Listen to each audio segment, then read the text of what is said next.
ಛತ್ರಪತಿ ಶಿವಾಜಿ ಮಹಾರಾಜರು 1680ರ ಏಪ್ರಿಲ್ 3ರಂದು ರಾಯಗಢ ಕೋಟೆಯಲ್ಲಿ ನಿಧನರಾದರು. ಹಿಂದೂ ಹೃದಯ ಸಾಮ್ರಾಟ್ ಶಿವಾಜಿ ಮಹಾರಾಜ್ ಅವರು ಮಹಾರಾಷ್ಟ್ರದ ಪ್ರಮುಖ ರಾಜನೀತಿಜ್ಞ, ಮರಾಠ ಸಾಮ್ರಾಜ್ಯದ ಸ್ಥಾಪಕ ಮತ್ತು ಮೊದಲ ಛತ್ರಪತಿಯಾಗಿದ್ದರು. ಶಿವಾಜಿಯವರು ಔರಂಗಜೇಬನ ಆಳ್ವಿಕೆಯಲ್ಲಿ ಹಲವಾರು ಬಾರಿ ಹೋರಾಡಿದ್ದರು. ಅವರ ಇಡೀ ಜೀವನ ಧರ್ಮ ರಕ್ಷಣೆಗೆ ಮೀಸಲಾಗಿತ್ತು. ಶಿವಾಜಿ ಮಹಾರಾಜರನ್ನು ಗೆರಿಲ್ಲಾ ಯುದ್ಧದ ಮತ್ತು ಭಾರತೀಯ ನೌಕಾಪಡೆಯ ಪಿತಾಮಹ ಎಂದು ಪರಿಗಣಿಸಲಾಗಿದೆ. ಹಿಂದೂಗಳು ಬಿಕ್ಕಟ್ಟನ್ನು ಎದುರಿಸುತ್ತಿದ್ದ ಸಂದರ್ಭದಲ್ಲಿ ಶಿವಾಜಿ ಮಹಾರಾಜರು ಕೇವಲ 15ನೇ ವಯಸ್ಸಿನಲ್ಲಿ ಬಿಜಾಪುರದ ಮೇಲೆ ದಾಳಿ ಮಾಡಿದರು ಮತ್ತು ಕೌಶಲ್ಯಪೂರ್ಣ ತಂತ್ರ ಹಾಗೂ ಗೆರಿಲ್ಲಾ ಯುದ್ಧದ ಮೂಲಕ ಬಿಜಾಪುರದ ಆಡಳಿತಗಾರ ಆದಿಲ್ ಶಾನನ್ನು ಕೊಂದರು. ಅಲ್ಲದೆ ಬಿಜಾಪುರದ 4 ಕೋಟೆಗಳನ್ನು ವಶಪಡಿಸಿಕೊಂಡರು. ಯುದ್ಧದಲ್ಲಿ ಶಿವಾಜಿಯವರ ಶೌರ್ಯ ಮತ್ತು ಕೌಶಲ್ಯಪೂರ್ಣ ತಂತ್ರಕ್ಕೆ ಸಂಬಂಧಿಸಿದ ಕಥೆಗಳು ಹೆಚ್ಚಾಗಿ ಕೇಳಲ್ಪಟ್ಟಾಗ ಔರಂಗಜೇಬನು ಹೆದರಿ ಶಿವಾಜಿ ಮಹಾರಾಜರನ್ನು ಒಪ್ಪಂದದ ಮಾತುಕತೆಗಾಗಿ ಆಗ್ರಾಕ್ಕೆ ಕರೆದನು. ಅದರ ನಂತರ ಔರಂಗಜೇಬನು ಶಿವಾಜಿಯವರನ್ನು ವಂಚನೆಯಿಂದ ವಶಪಡಿಸಿಕೊಂಡ. ಆದರೆ ಅವರನ್ನು ಹೆಚ್ಚು ಕಾಲ ಹಿಡಿತದಲ್ಲಿಟ್ಟುಕೊಳ್ಳಲು ಸಾಧ್ಯವಾಗಲಿಲ್ಲ. ಶಿವಾಜಿ ಮಹಾರಾಜರು ತನ್ನ ಬುದ್ಧಿವಂತಿಕೆಯನ್ನು ಬಳಸಿ ಮೊಘಲ್ ಸೆರೆಮನೆಯಿಂದ ತಪ್ಪಿಸಿಕೊಂಡರು. ಅವರ ಕೊಡುಗೆಯಿಂದಾಗಿ ಛತ್ರಪತಿ ಶಿವಾಜಿ ಮಹಾರಾಜರನ್ನು ಮರಾಠರ ಹೆಮ್ಮೆ ಎಂದು ಕರೆಯಲಾಗುತ್ತದೆ.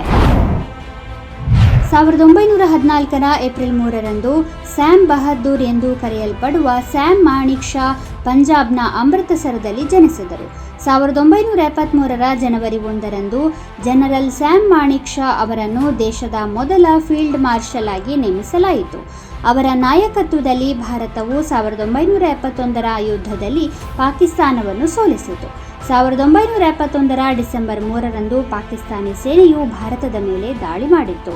ಪಾಕಿಸ್ತಾನದ ದಾಳಿಗೆ ಭಾರತ ಪ್ರತ್ಯುತ್ತರ ನೀಡಿದ 13 ದಿನಗಳಲ್ಲಿ ಪಾಕಿಸ್ತಾನಿ ಸೇನೆಯು ತನ್ನ ಶಸ್ತ್ರಾಸ್ತ್ರಗಳನ್ನು ತ್ಯಜಿಸಿತು ಮತ್ತು ಪಾಕಿಸ್ತಾನದ 90,000ಕ್ಕೂ ಹೆಚ್ಚು ಸೈನಿಕರು ಶರಣಾದರು. ಯಾವುದೇ ಯುದ್ಧದಲ್ಲಿ ಶಸ್ತ್ರಾಸ್ತ್ರಗಳನ್ನು ತ್ಯಜಿಸಿದ ಅತಿ ಹೆಚ್ಚು ಸೈನಿಕರ ಸಂಖ್ಯೆ ಇದಾಗಿದೆ ಎಂದು ನಂಬಲಾಗಿದೆ. 1971ರ ಯುದ್ಧದಲ್ಲಿ ಪಾಕಿಸ್ತಾನವು ಭಾರೀ ನಷ್ಟವನ್ನು ಅನುಭವಿಸಿತು ಮತ್ತು ಹೊಸ ದೇಶ ಅಂದರೆ ಬಾಂಗ್ಲಾದೇಶ ಅಸ್ತಿತ್ವಕ್ಕೆ ಬಂದಿತು. ಭಾರತೀಯ ಸೇನೆಯ ಈ ಅವಿಸ್ಮರಣೀಯ ವಿಜಯದ ಶ್ರೇಯಸ್ಸು ಸ್ಯಾಮ್ ಮಾಣಿಕ್ ಶಾ ಅವರಿಗೆ ಸಲ್ಲುತ್ತದೆ. ನಾವು ಇತಿಹಾಸದಲ್ಲಿ ಸ್ವಲ್ಪ ಹಿಂತಿರುಗಿ ನೋಡಿದರೆ ಸ್ಯಾಮ್ ಬಹದ್ದೂರ್ ಅವರ ಶೌರ್ಯದ ಕಥೆಗಳು ನಮಗೆ ಹೆಚ್ಚು ಸಿಗುತ್ತವೆ. 2ನೆಯ ಮಹಾಯುದ್ಧದ ಸಮಯದಲ್ಲಿ ದೇಶವು ಗುಲಾಮಗಿರಿಗೆ ಒಳಗಾಗಿತ್ತು ಮತ್ತು ಭಾರತೀಯ ಸೈನಿಕರು ಸಹ ಬ್ರಿಟಿಷ್ ಸೈನ್ಯಕ್ಕಾಗಿ ಹೋರಾಡಬೇಕಾಗಿತ್ತು. ಆ ಸಮಯದಲ್ಲಿ ಸ್ಯಾಮ್ ಬಹದ್ದೂರ್ ಬರ್ಮಾದಲ್ಲಿ ಜಪಾನಿನ ಸೈನ್ಯದ ವಿರುದ್ಧ ಯುದ್ಧಭೂಮಿಯಲ್ಲಿದ್ದರು. ಈ ಯುದ್ಧದ ಸಮಯದಲ್ಲಿ ಅವರ ದೇಹದಲ್ಲಿ 7 ಗುಂಡುಗಳಿದ್ದವು ಮತ್ತು ಬದುಕುಳಿಯುವ ಸಾಧ್ಯತೆಗಳು ತುಂಬಾ ಕಡಿಮೆ ಇತ್ತು. ಆದರೆ ವೈದ್ಯರು ಅವರಿಗೆ ಶಸ್ತ್ರಚಿಕಿತ್ಸೆ ನಡೆಸಿ ಎಲ್ಲ ಗುಂಡುಗಳನ್ನು ಹೊರತೆಗೆದರು ಮತ್ತು ಅವರ ಜೀವವನ್ನು ಉಳಿಸಿದರು. 1973ರಲ್ಲಿ ಸೇನಾ ಮುಖ್ಯಸ್ಥ ಹುದ್ದೆಯಿಂದ ನಿವೃತ್ತರಾದ ನಂತರ ಅವರು ವೆಲ್ಲಿಂಗ್ಟನ್ಗೆ ತೆರಳಿದರು. ಅಲ್ಲಿ ಅವರು 2008ರ ಜೂನ್ 27ರಂದು ನಿಧನರಾದರು. 1781ರ ಏಪ್ರಿಲ್ 3ರಂದು ಶ್ರೀ ಸ್ವಾಮಿನಾರಾಯಣರು ಉತ್ತರ ಪ್ರದೇಶದ ಗೊಂಡಾ ಜಿಲ್ಲೆಯ ಹಳ್ಳಿಯೊಂದರಲ್ಲಿ ಜನಿಸಿದರು. ಸ್ವಾಮಿನಾರಾಯಣರು ಯೋಗಿ ಮತ್ತು ತಪಸ್ವಿ. ಅವರ ಬಾಲ್ಯದ ಹೆಸರು ಘನಶ್ಯಾಮ್ ಪಾಂಡೆ. ಸ್ವಾಮಿನಾರಾಯಣ ಪಂಥವನ್ನು ಸ್ಥಾಪಿಸಿದವರು ಸ್ವಾಮಿನಾರಾಯಣರು. ಅವರ ಅನುಯಾಯಿಗಳು ಅವರನ್ನು ಕೃಷ್ಣನ ದ್ಯೋತಕ ಎಂದು ಪರಿಗಣಿಸುತ್ತಾರೆ. ಸ್ವಾಮಿನಾರಾಯಣ ಅವರ ಉಪನಯನ ಸಮಾರಂಭವು 8ನೇ ವಯಸ್ಸಿನಲ್ಲಿ ನಡೆಯಿತು. ಇದಾದ ಕೆಲವೇ ದಿನಗಳಲ್ಲಿ ಅವರು ಅನೇಕ ಧರ್ಮ ಗ್ರಂಥಗಳನ್ನು ಓದಿದರು. ಸ್ವಲ್ಪ ಸಮಯದಲ್ಲೇ ಮನೆ ಬಿಟ್ಟು ಇಡೀ ದೇಶ ಸುತ್ತಿದರು. ನಂತರ ಅವರು ಗುಜರಾತ್ ತಲುಪಿದರು ಮತ್ತು ಅಲ್ಲಿಂದ ಅವರು ತಮ್ಮ ಪಂಥವನ್ನು ಪ್ರಾರಂಭಿಸಿದರು. ಪ್ರಪಂಚದಾದ್ಯಂತ ಸ್ವಾಮಿನಾರಾಯಣ ದೇವಾಲಯಗಳಲ್ಲಿ ಸ್ವಾಮಿನಾರಾಯಣನನ್ನು ಪೂಜಿಸಲಾಗುತ್ತದೆ. ಇವುಗಳನ್ನು ಅಕ್ಷರಧಾಮ ದೇವಾಲಯಗಳು ಎಂದು ಕರೆಯುತ್ತಾರೆ. ಇತ್ತೀಚೆಗೆ ಪ್ರಧಾನಿ ನರೇಂದ್ರ ಮೋದಿ ಅವರು ಅಬುಧಾಬಿಯಲ್ಲಿ ಅಲ್ಲಿನ ಮೊದಲ ದೇವಾಲಯವನ್ನು ಉದ್ಘಾಟಿಸಿದ್ದರು. ಈ ದೇವಾಲಯವು ಸ್ವಾಮಿನಾರಾಯಣ ಪಂಥಕ್ಕೆ ಸೇರಿದ್ದಾಗಿದೆ. ಇಂದು ದೇಶವು ಸ್ವಾಮಿನಾರಾಯಣ ಜಯಂತಿಯನ್ನು ಆಚರಿಸುತ್ತಿದೆ. 1984ರ ಏಪ್ರಿಲ್ 3ರಂದು ರಾಕೇಶ್ ಶರ್ಮಾ ಅವರು ಇಸ್ರೋ ಮತ್ತು ಆಗಿನ ಸೋವಿಯತ್ ಒಕ್ಕೂಟದ ಜಂಟಿ ಮಿಷನ್ ಅಡಿಯಲ್ಲಿ ಸೋಯುಜ್ T-11ನಿಂದ ಬಾಹ್ಯಾಕಾಶ ಪ್ರಯಾಣವನ್ನು ಪ್ರಾರಂಭಿಸಿದರು. ವಿಂಗ್ ಕಮಾಂಡರ್ ರಾಕೇಶ್ ಶರ್ಮಾ ಬಾಹ್ಯಾಕಾಶಕ್ಕೆ ಕಾಲಿಟ್ಟ ಮೊದಲ ಭಾರತೀಯ. ಅವರು 7 ದಿನಗಳು 21 ಗಂಟೆಗಳು ಮತ್ತು 40 ನಿಮಿಷಗಳ ಕಾಲ ಬಾಹ್ಯಾಕಾಶದಲ್ಲಿ ಕಳೆದರು. ರಾಕೇಶ್ ಶರ್ಮಾ 1970ರಲ್ಲಿ ಪೈಲಟ್ ಆಗಿ ಭಾರತೀಯ ವಾಯುಪಡೆಗೆ ಸೇರಿದರು. ಅವರು 1971ರ ಪಾಕಿಸ್ತಾನದೊಂದಿಗಿನ ಯುದ್ಧದ ಸಮಯದಲ್ಲಿ MiG-21 ಅನ್ನು 21 ಬಾರಿ ಹಾರಿಸಿದ್ದರು. ಆಗ ರಾಕೇಶ್ ಶರ್ಮಾ ವಯಸ್ಸು 23 ವರ್ಷಕ್ಕಿಂತಲೂ ಕಡಿಮೆಯಾಗಿತ್ತು. 1982ರಲ್ಲಿ 2 ಡಜನ್ ಫೈಟರ್ ಪೈಲಟ್ಗಳನ್ನು ಪರೀಕ್ಷಿಸಿದ ನಂತರ ಅವರಲ್ಲಿ ರಾಕೇಶ್ ಶರ್ಮಾ ಅವರು ಬಾಹ್ಯಾಕಾಶ ಪ್ರಯಾಣಕ್ಕೆ ಆಯ್ಕೆಯಾದರು.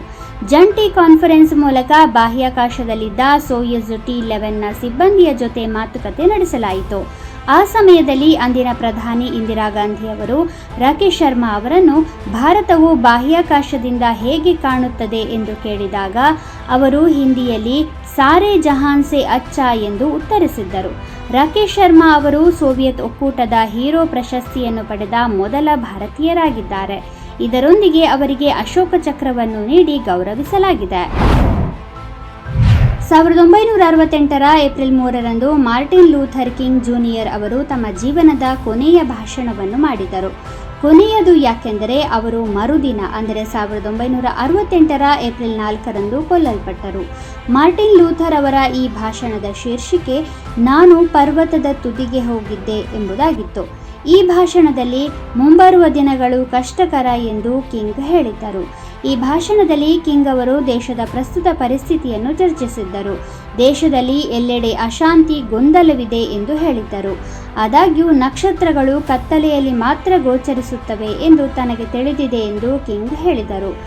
ಅವರು ತನ್ನ ಕೊಲೆಯ ಮುನ್ಸೂಚನೆಯನ್ನು ಹೊಂದಿದ್ದರೆಂದು ತಜ್ಞರು ನಂಬುತ್ತಾರೆ. ಮಾರ್ಟಿನ್ ಲೂಥರ್ ಕಿಂಗ್ ಜೂನಿಯರ್ ಒಬ್ಬ ಅಮೆರಿಕನ್ ಚಳುವಳಿಗಾರ ಮತ್ತು ಆಫ್ರಿಕನ್ ಅಮೆರಿಕನ್ ನಾಗರಿಕ ಹಕ್ಕುಗಳ ಹೋರಾಟದ ಪ್ರಮುಖ ನಾಯಕರಾಗಿದ್ದವರು. ಅಮೆರಿಕದಲ್ಲಿ ವರ್ಣಭೇದ ನೀತಿಯ ವಿರುದ್ಧ ಅಹಿಂಸಾತ್ಮಕ ಚಳುವಳಿಯನ್ನು ಮುನ್ನಡೆಸಿದ್ದಕ್ಕಾಗಿ ಮಾರ್ಟಿನ್ ಅವರಿಗೆ ನೊಬೆಲ್ ಶಾಂತಿ ಪ್ರಶಸ್ತಿಯನ್ನು ನೀಡಲಾಯಿತು. ಅವರನ್ನು ಅಮೆರಿಕದ ಗಾಂಧಿ ಎಂದೂ ಕರೆಯುತ್ತಾರೆ. ಅವರನ್ನು ಜೇಮ್ಸ್ ಅರ್ಲ್ ರೇ ಹತ್ಯೆ ಮಾಡಿದ. ಕೊಲೆಯ ಕೆಲವು ದಿನಗಳ ನಂತರ ಲಂಡನ್ನ ಹೀಥ್ರೋ ವಿಮಾನ ನಿಲ್ದಾಣದಲ್ಲಿ ರೇನನ್ನು ಬಂಧಿಸಲಾಯಿತು ಮತ್ತು 1969ರ ಮಾರ್ಚ್ 10ರಂದು ಈ ಪ್ರಥಮ ದರ್ಜೆ ಕೊಲೆಗೆ ಶಿಕ್ಷೆ ವಿಧಿಸಲಾಯಿತು.